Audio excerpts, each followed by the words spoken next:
ისრაელმა ირანზე იერიში მიიტანა. ლიკვიდირებულები არიან ირანის შეიარაღებული ძალების შტაბის უფროსი მოჰამად ბაღერი, ისლამური რევოლუციის გუშაქთა კორპუსის მეთაური ჰოსეინ სალამი, ირანის გენშტაბის ცენტრალური სარდლობის მეთაური ლულამ ალი რაშიდი და კიდევ რამდენიმე სამხედრო მაღალჩინოსანი. დარტყმაში, რომელიც გამთენიისას განხორციელდა 200-ზე მეტი გამანადგურებელი მონაწილეობდა. ოფიციალური ინფორმაციით ისრაელმა ირანის ტერიტორიაზე 100-ზე მეტ სამიზნეს დაარტყა. მათ შორის სამხედრო და ბირთვული პროგრამის ობიექტებს. დარტყმების sapasუხოდ ირანმა ისრაელის მიმართულებით 100-ზე მეტი დრონი გაუშვა. ისრაელში საგანგებო მდგომარეობა გამოცხადდა. გორთან მდინარე ლიახვში 16 წლის მოზარდი დაიღუპა. შინაგან საქმეთა სამინისტროს ცნობით მომხდარზე დაწყებულია გამოძიება.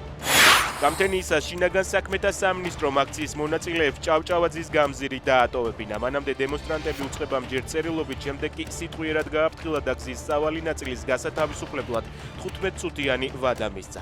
აქციის მონაწილეებმა მსვლელობით რუსთაველის გამზირისკენ გადაინაცვლეს.